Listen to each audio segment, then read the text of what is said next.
کیونکہ لوگ پیغام امام حسین پر عمل نہیں کرنا چاہتے، اس لیے کہتے ہیں بڑا مشکل ہے، بڑا مشکل ہے۔ وہ ہمارے بعض صوفی ایسے ہیں درویش، کہتے معرفت نو سمجھنا سارے دے بس دی گل نہیں، تاکہ کوئی بندہ اس پینڈے پوے ہی نہ۔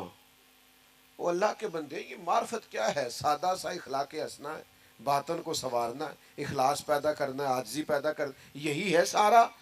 آپ کیا سکھانا چاہتے ہیں؟ مثلا صرف آپ بھگا رہے ہیں لوگوں کو، اور انوکھے انوکھے لوگ، یعنی بعض اوقات نا ہنسی آتی ہے، بیچارہ ایک دن بھی کسی ادارے میں نہیں گیا، کسی استاد کے پاس نہیں بیٹھا، کچھ پتہ نہیں، اور وہ کیا کہہ رہا ہے، کہنا مولویوں کی پتہ معرفت کی ہوں گی۔ میں کہا جیڑی تیرے کو لے دا واقعی کسی نہیں پتا۔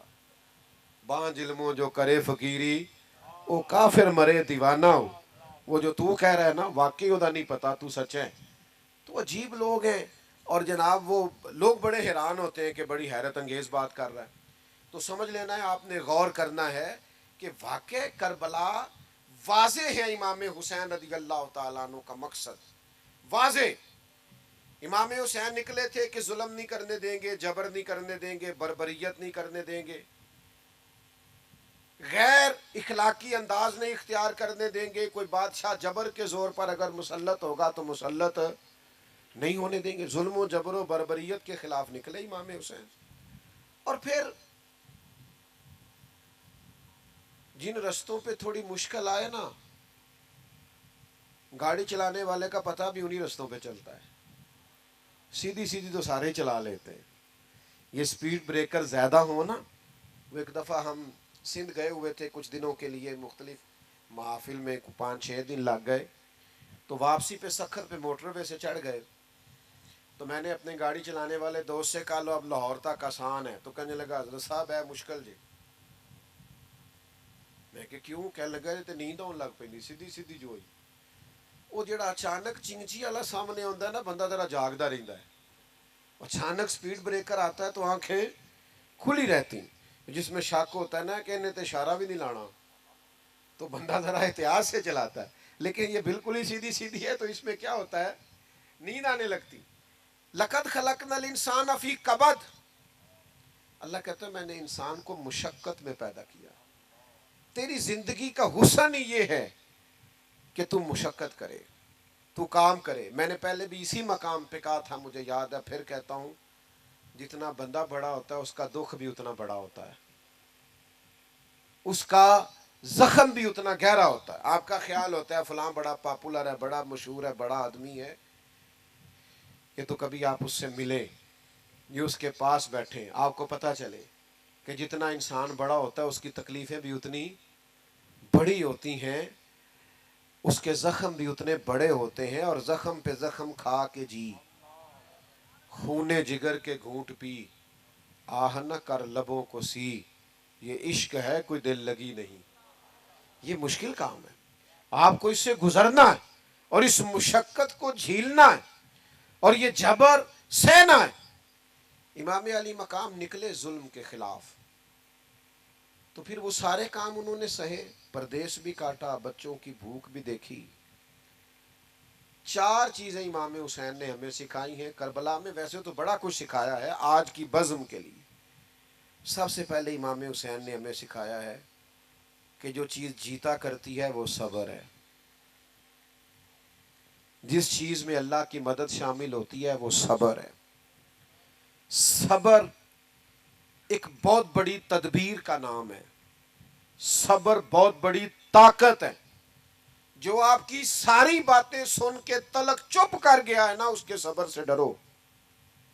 جو بہو پورے خاندان کا جبر سہ کے صبر کرتی ہے، اس کے صبر سے ڈرو۔ جس کا فیکٹری کا آنر اور مالک اپنے مزدوروں پر ظلم کرتا ہے، جبر کرتا ہے، اور ان کی توہین معاذ اللہ کرتا ہے، وہ ان کے صبر سے ڈرے۔ کیوں؟ اس لیے کہ صبر والا بڑا طاقتور ہوتا ہے۔ کیوں؟ کہ ان اللہ مع الصابرین، صبر کرنے والوں کے ساتھ اللہ۔ میدان کربلا میں کیا جنگ تھی؟ ہزاروں کے لشکر سے 72 لوگوں نے لڑنا تھا۔ اس جنگ، وہ جنگ تلواروں کی تلواروں سے نہیں تھی، نیزوں کی نیزوں سے نہیں تھی۔ کربلا میں ظلم کی جنگ صبر کے ساتھ تھی۔